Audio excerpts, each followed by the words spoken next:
Boa tarde a todos. Lírio, boa tarde.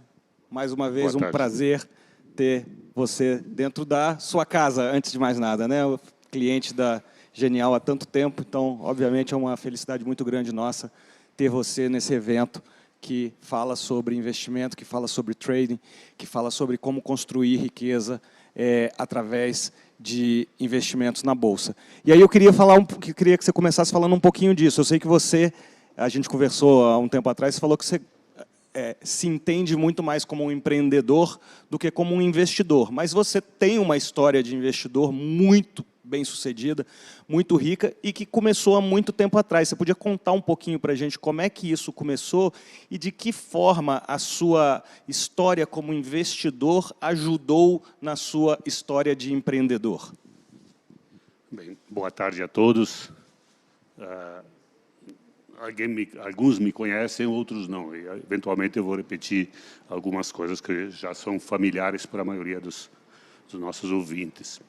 Mas, para ser investidor, precisa ter dinheiro, né? Você precisa ganhar dinheiro.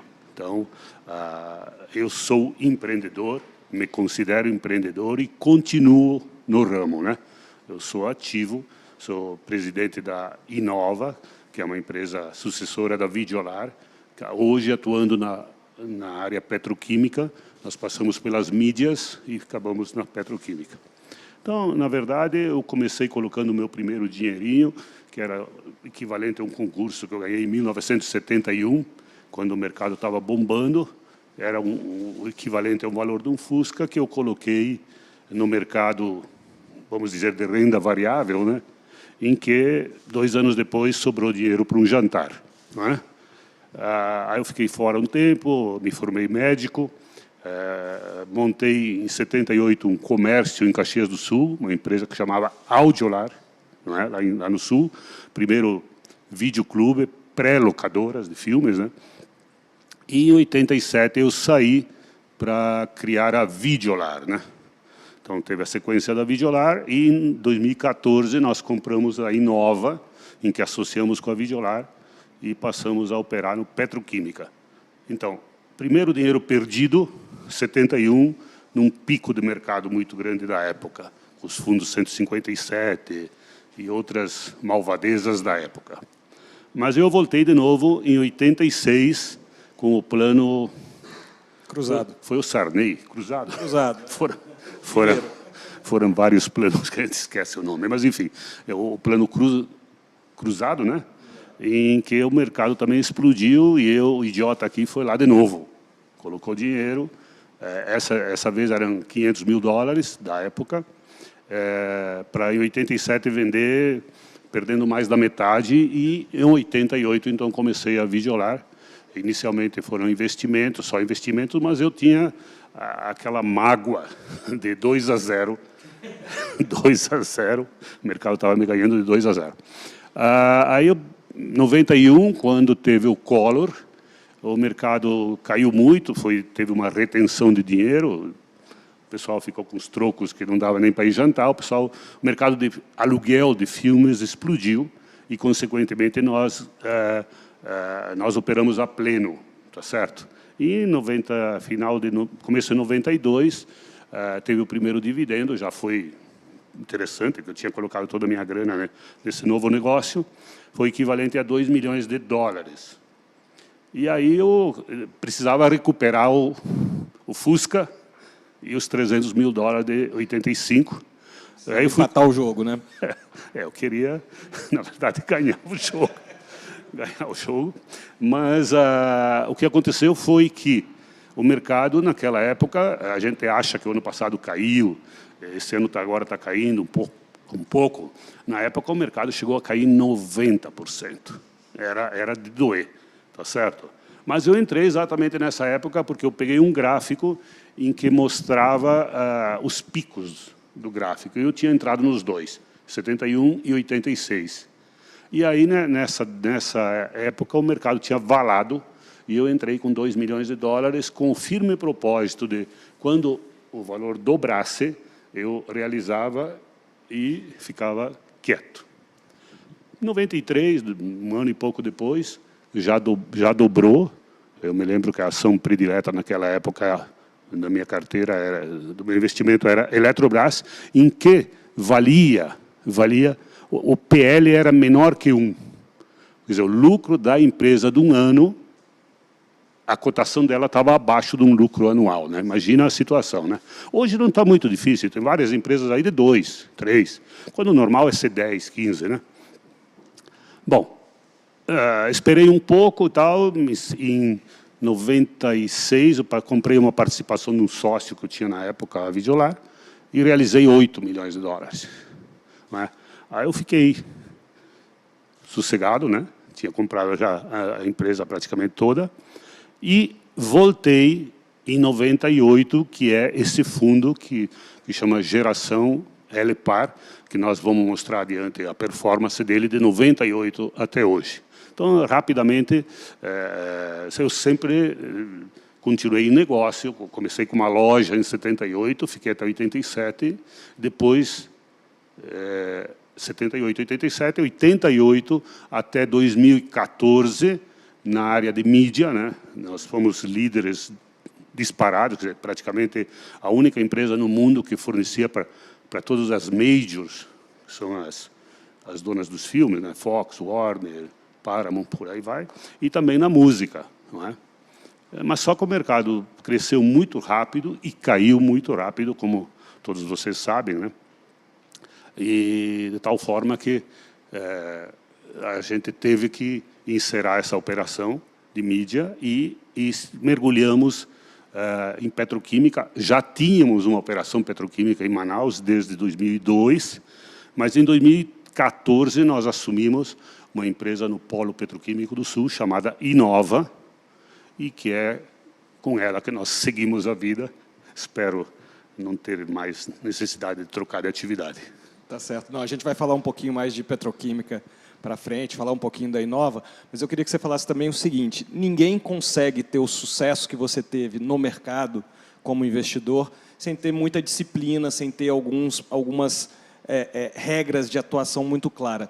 O que você usa no dia a dia, o que você usou ao longo dos anos como sendo, vamos dizer assim, as suas linhas mestras para investimento em Bolsa de Valores? Evandro, há 10, 12 anos atrás, acho que 2009, 2010, eu fiz algumas palestras na época, na Geração, né, Geração Futuro, que vocês acabaram... para quem não sabe, é a predecessora da Genial Investimentos. Vocês compraram, vocês assumiram, né?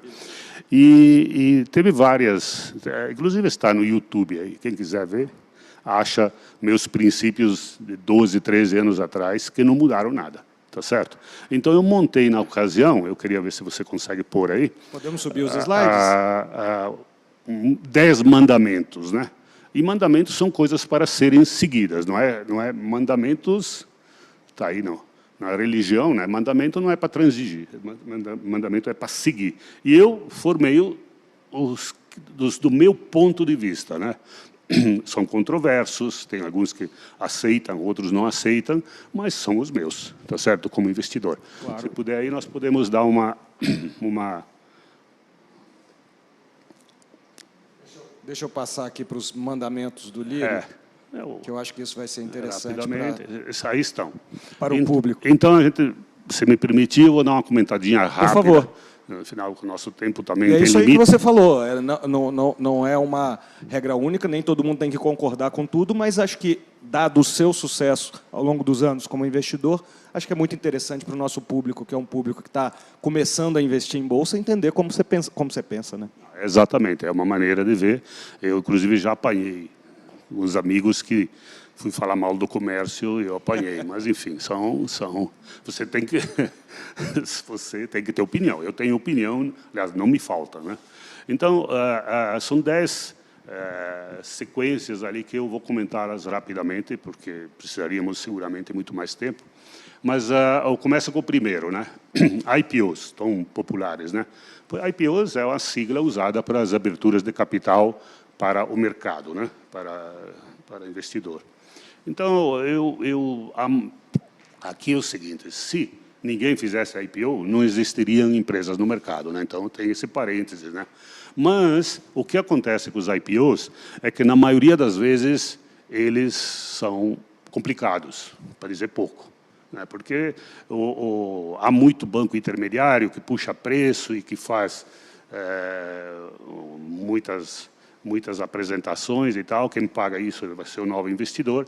E se você observar os IPOs, você pode pegar do último ano, dos últimos 2 anos, você vai ver que a maioria está abaixo do preço de lançamento.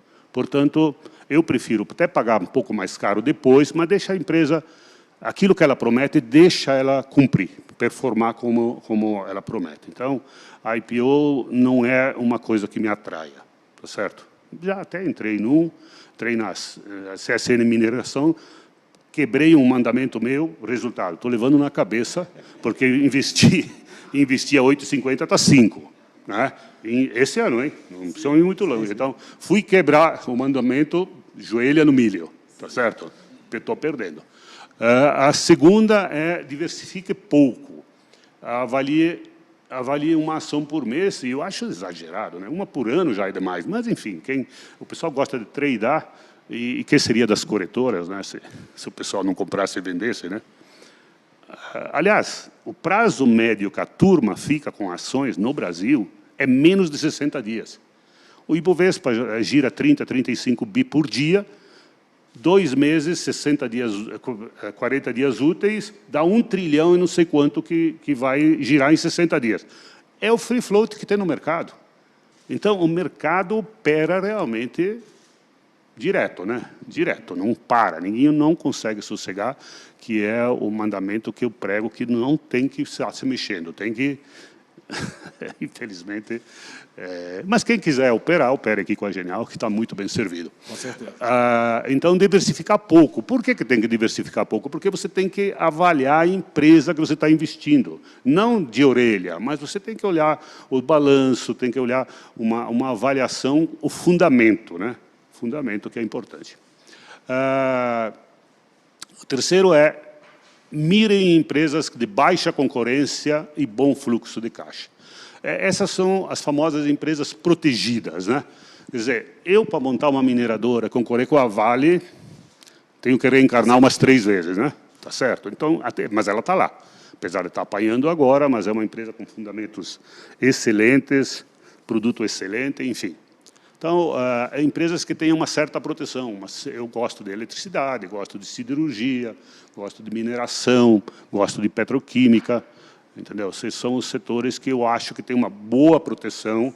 É difícil de você entrar como novo no mercado e você querer achar que vai acontecer. Bom, a quarta, hoje, esse mandamento eu já poderia até tirar um pouco, ou mudar, porque, na verdade, na época, quando eu escrevi sobre isso, existiam muitas empresas que abriam o capital fora do Brasil, ainda tem, mas menos. E eu sempre digo, é difícil você avaliar as regras brasileiras, a legislação brasileira. Imagina você cair na mão de outro país, né? É complicado. Então, países exóticos, então, nem se fala, né? Quinto, não compre empresas que deem prejuízo. Empresa com lucro não quebra. Mas que coisa mais idiota, né? Qualquer um sabe disso, né? Empresa dando lucro. Mas hoje em dia o que não falta, principalmente na Bolsa Americana, são empresas que dão prejuízo com valuations incríveis, né? Esperando que aconteça um milagre. E alguns acontecem até, mas muito poucos, né? Então, é o óbvio do óbvio, né? Fique com empresas que deem resultado, né? No sexto, vamos ver... Essa é importante, principalmente para quem tem uma grana um pouco maior.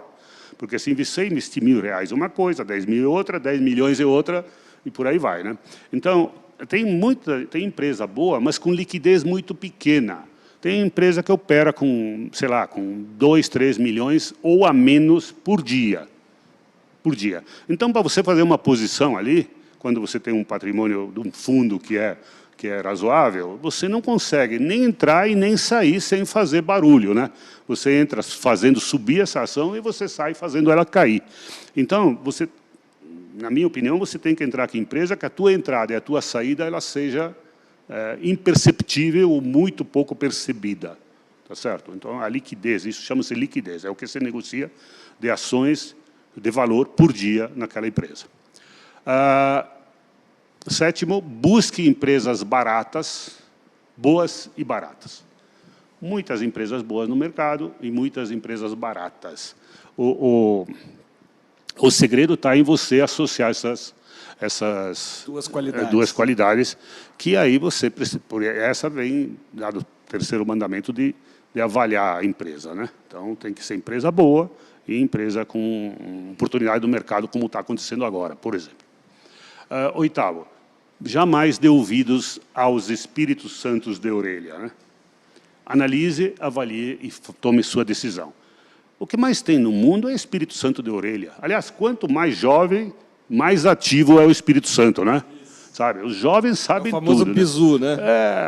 Dica quente, essas coisas não funcionam. Aliás, quando alguém me disser que tem uma dica quente, se a dica quente é um inside information. Inside information é crime. Então, quando o cara vier com uma dica quente, eu digo, por favor, fique com você, use-a, não me passe, porque eu não vou considerar, a não ser que eu vá avaliar e realmente que a dica seja. Mas não tem esse negócio de dica quente. Faça o dever e avalie. Se não tiver condições de fazer isso, entregue sua grana, seu investimento na mão de quem faz isso por você. Tá certo? Vai ter que cobrar uma taxinha, mas almoço de graça não existe. Não é? Essa é para hoje. Coragem e personalidade na maré contrária. Na queda, controle o medo e fique quieto. Recolha-se à posição fetal. Que você pode ser chutado, você pode apanhar para caramba, mas vai doer menos. Né? Então, eu lembro que ano passado a gente fez uma live com você com um índice a, sei lá, 70 mil pontos, alguma coisa assim. 60 e pouco. Exatamente. E num instante foi a 130, agora está 100 e alguma coisa. Enfim, tu vê que o eletrocardiograma continua funcionando, né? Pá, enfim, não muda. No mundo não muda nada. Então, você tem que se controlar. Você não achar que o mercado vai para zero e também achar que vai ao céu, as árvores crescem até o céu. Não cresce, né? Mais fácil cair do que ter esses excessos. Então, tem que... É a situação de hoje, pô. E é duro, porque parece que entraram esse ano 3 milhões de pessoas físicas no mercado. Na verdade, o número de pessoas físicas na Bolsa acabou de bater 3,3 milhões de CPFs, né, vindo de 500 mil há 3 anos atrás, alguma coisa assim. Então, você imagina essa turma que recentemente chegou e está perdendo. Né? Eles acham que aquele dinheiro que eles colocaram vai sumir. Na verdade, emprestou para o mercado quando está caindo. Né? Ele vai devolver e... a volta, a subida, sempre supera o índice anterior. Tá certo? É histórico. O índice agora, esse ano chegou a 130, agora está caindo uns 15%, 105, acho que 106, qualquer coisa assim. Mas vai voltar, vai voltar. Quando? Bom, se você tiver a resposta, você põe o preço. Então, não existe de quando. Né? Aliás, isso que é o bom do mercado. O mercado é bom porque ele é instável mesmo, é renda variável. Bom, depois disso, você tem que se divertir um pouco, né? A vida não é só... não pode levar tão a sério. Você não pode se levar tão a sério ao nível de vez em quando, você se premiar e catar alguma coisa no meio daquele monte de empresas que existem, de capital aberto, alguma que foge dos fundamentos acima, põe uma graninha lá, 1%, 2% do teu patrimônio, 3%, nunca mais que 5%, e você acha que aquela empresa realmente está subavaliada e é uma grande oportunidade, fugindo lá da boa e barata, seguramente está barata, né? Mas boa nem tanto, mas tem uma promessa de melhorar. Então, acho que vale a pena apostar num azarão, pouquinho de dinheiro, que já tive boas surpresas com isso. É mais ou menos isso. Não, super bacana. Eu acho que as pessoas que estão começando a investir agora, ouvindo a sua história, né, vão com certeza lembrar dessas lições que você deixou. Né? Foram 2 tentativas bem mal sucedidas na Bolsa antes de você realmente pegar, vamos dizer, a manha do negócio. Né? Bolsa não é um negócio que se aprende de um dia para o outro como ganhar dinheiro. Eu acho que vale a pena, eu vou passar aqui um outro slide do Lírio, que ele tem, que é a performance do fundo desde 1998, que eu acho que é um número, né, Lírio? Eu não sei quanto vai ser eu não sei quanto vai ser elegível para a turma aí, mas o resumo dessa história é o seguinte, está ali em cima. Ó, esse fundo que chama Geração LPAR começou em setembro de 98, portanto, há 23 anos, né? fez agora em setembro. Então, naquela época, uma cota era R$1, e, para quem não se lembrar, o real também valia o dólar valia R$1, né? Então, vamos dizer, só para ter uma referência em dólar, estamos falando que a cota era R$1, que equivalia, na época, em agosto, setembro de 98. Depois teve uma crise asiática, sei lá. A desvalorização foi logo em janeiro de 99. Enfim, teve crises e crises, vamos ter mais. Então, R$1 naquela época vale... Eu tenho aqui dados que o grande Selmo fez aí para mim, de setembro de 91, para exatamente fechar 23 anos. Então, essa cota, aquele R$1 valeu em setembro desse ano R$141. É só 14.000% de performance, é isso? Já valeu 169, hein? Já deu uma queda e depois disso caiu mais um pouquinho, enfim. Mas faz parte. Então, a rentabilidade é 14.000%, mas isso é uma falácia, né? Tem que olhar a rentabilidade anual, né? A rentabilidade anual equivale, seria a mesma coisa que você receber esse valor 24% ao ano, todo ano, sem falha, né? Então, teve anos aí, evidentemente, 99 subiu 140%, você pegar 2008, a crise de 2008, caiu 38%. Enfim, teve aí várias emoções, não faltaram, né? Tanto para o bem como para o mal. Aí, e as emoções não vão acabar, né? A gente estava, por exemplo, né, conversando agora antes do painel, um dos grandes acertos seus recentes é Braskem, né, no setor petroquímico. Por acaso hoje teve uma performance ruim, mas enfim, a performance da ação esse ano, nesses últimos meses, foi espetacular. E aí, só para poder encerrar e você falar um pouquinho da Inova, dado que a gente está falando de Braskem, setor petroquímico, como está o negócio da Inova, porque, de certa forma, é embalagem, dá um pouco de sentimento da atividade econômica. Assim. Como é que está a Inova hoje? Que bom que você citou Braskem, né? Na verdade, aí foi uma análise minha. O mercado, desde julho, agosto do ano passado, o mercado de consumo de petroquímicos mundial explodiu. Sabe? O uso de máscaras, o uso de delivery de comida, delivery de produtos, fez com que o consumo de plástico, além dos usos normais, entrassem essas novas utilizações. Então, eu fiz uma posição grande de Braskem porque eu tinha informação da minha empresa que nós estávamos operando a pleno, apesar da pandemia que estava por aí, né? Então, foi uma oportunidade que ninguém me falou, uma conclusão que eu tive, e fiz uma posição importante, né, nessa companhia. Que ela soltou o balanço ontem, o mercado ganhou 3,5 bi, mas o mercado não gostou. Hoje está castigando ela com 10% de queda, né? Não sei o que o pessoal esperava, mas a companhia está valendo 2 EBITDAs, 2 gerações de caixa ou 3 lucros, né? Todo mundo acha que vai cair. Na verdade, o uso petroquímico seria maior se não faltasse chips. Muito carro hoje está deixando de ser produzido porque há uma crise mundial de chips que imagina-se que vai ser resolvida só em 2023. As previsões por aí, né? Então, estaria melhor se não tivesse esse problema. Mas, e para entrar em novos negócios petroquímicos, precisa de 3 a 4 anos. Então, quem está, está. Quem não está, vai começar a ver se o mercado permanecer alto, vai começar a investir e vai levar uns 3, 4 anos para começar a colher. Com referência à companhia que eu dirijo, da qual compramos da Petrobras em 2014, num negócio totalmente ilícito, tanto assim que eu não precisei ir para Curitiba, no momento, né, e nem vou ir. Né? Aliás, põe no currículo que não fez. Interessante. Mas, enfim, a companhia, este ano aqui, ela está faturando o dobro do ano passado, sem lançamento de novos produtos. Quer dizer, nós estamos, evidentemente, vendendo volumes um pouco maiores, mas o que aconteceu foram que os preços das commodities petroquímicas, elas praticamente dobraram em dólar. Aí, o dólar nem mais varia, porque o ano passado já estava nessa faixa que está girando hoje, né? Então, o ano está sendo muito bom. com demanda firme, boa.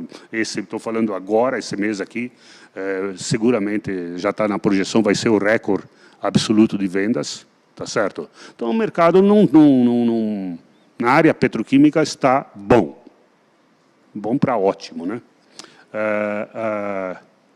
O mercado está sendo penalizado, o que está acontecendo aí.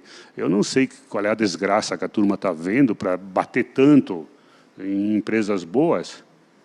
Provavelmente é por causa da situação política, da insegurança fiscal, algumas coisas jurídicas, aí, algumas coisas complicadas que estão acontecendo. Mas, nesse momento, é a hora. Se alguém tiver uma grana, é a hora de investir, e quem tiver dentro, não saia agora. Ah, vai cair mais? Pode até ser que caia mais. Nós estamos vendo ali alguma turbulência para o ano que vem, né? Mas o mercado sempre antecipa a graça e também a desgraça. Então, acho que a desgraça já está bastante precificada. Lírio, muito obrigado pela sua presença. Tenho certeza que a plateia aprendeu muito com você. Muito legal ouvir você falar da Inova também. Particularmente aqui, eu vou declarar que tenho um sonho de trabalhar aí nesse IPO. Né? Vamos, apesar do que você falou com relação aos IPOs, vamos trabalhar junto aí para esse ser o melhor IPO da história do Brasil, quando for a hora de fazer o IPO da Inova. E muito obrigado pela sua presença, muito obrigado pela aula que você deu. Como eu falei, tenho certeza que a plateia aprendeu muito sobre uma história, uma das maiores histórias de empreendedorismo e de self-made, né, que a gente tem aqui no Brasil, que é a sua. Muito obrigado e parabéns por tudo que você conquistou ao longo dos anos. Evandro, obrigado a você, a toda a equipe da Genial, pessoal que está aqui presente, pessoal de casa que está nos assistindo. Com referência ao IPO da Inova, vamos esperar um pouco. Eu não podia deixar de vender meu peixe, né? que eu acho que nós vamos crescer mais. Eu sou um eterno otimista. É uma pena que o Brasil tenha ficado um pouco atrás da média dos países nos últimos 40 anos, né? É uma pena, mas aos 67 anos eu me sinto um jovem ainda e creio que nós vamos ter um país melhor. Eu não desanimo, não. Muito obrigado.